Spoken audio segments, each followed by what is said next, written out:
Hello student, आइए आज हम आपको क्लास 8 की हिंदी लिटरेचर की बुक पढ़ाते हैं। आइए इसका लेसन देखते हैं। देखिए बच्चों, लेसन 6 चैप्टर का नाम है गुलाब राजा क्यों। तो इसमें बेटा फूलों के राजा गुलाब के बारे में बताया गया है कि किस प्रकार वो अपनी सुगंध और सुंदरता से इस पूरी दुनिया में अपनी खुशबू जो है फैला रहा है।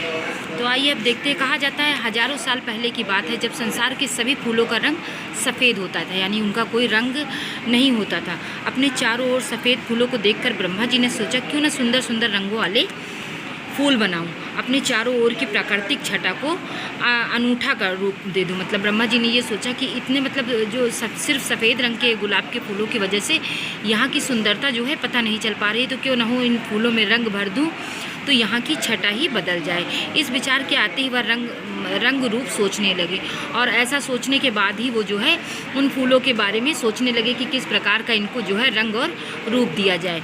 उन्होंने इस विषय पर पर्याप्त विचार किया। एक दिन उन्होंने फूलों की एक सभा बुलाई। इस सभा में पुष्पों के अतिरिक्त घास पत्तियों ने भी भाग लिया।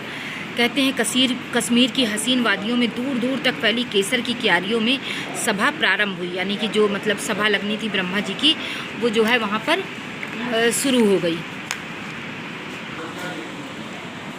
फिर वहाँ सबको स्नेहमयी दृष्टि से देखा गया, यानी कि बहुत ही प्रेम पूर्वक दृष्टि से ब्रह्मा जी ने सबको देखा और सभी को सम्मान दिया। सभी फूल और घास पत्तियाँ ब्रह्मा जी की बात सुनने के लिए शांत होकर बैठ गए, और अब ब्रह्मा जी क्या कहने वाले थे यह सोचकर जितने भी वहाँ की घास फूल पत्तियाँ थी सभी एकदम शांत, बिल्कुल मौन धारण करके वहाँ पर बैठ गए। ब्रह्मा जी ने फूलों को संबोधित करते हुए संबोधित यानी कि उनसे कहते हुए कहा कि मेरे प्रिय पुष्पों, तुम सभी को केवल सफ़ेद रंग में देखता हूँ तो मुझे पहचानने में बड़ी कठिनाई होती है। मतलब उनका था कि सारे फूल जब सफ़ेद रंग के दिखते थे तो उन्हें ये जानने में मुश्किल होती थी कि कौन सा फूल किस प्रजाति का है।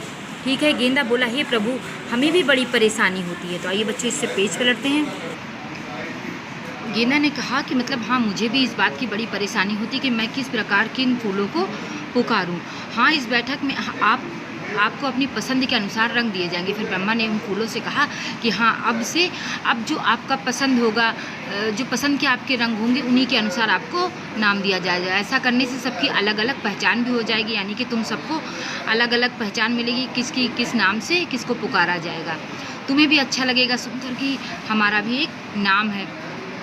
संसार की वनस्पतियों का सौंदर्य भी बढ़ जाएगा और मुझे अपनी सृष्टि देखकर प्रसन्नता भी होगी। ब्रह्मा जी ने कहा कि तुम्हें जब अलग अलग रंग मिल जाएगा तो तुम्हारी खूबसूरती बढ़ जाएगी, और इससे मुझे तुम्हें पहचानने में दिक्कत भी नहीं होगी, और अपने चारों तरफ इस तरह रंग बिरंगा सब देखकर मुझे बड़ी प्रसन्नता होगी। ब्रह्मा जी की बात सुनकर सभी फूल प्रसन्नता में आपस में बातचीत करने लगे।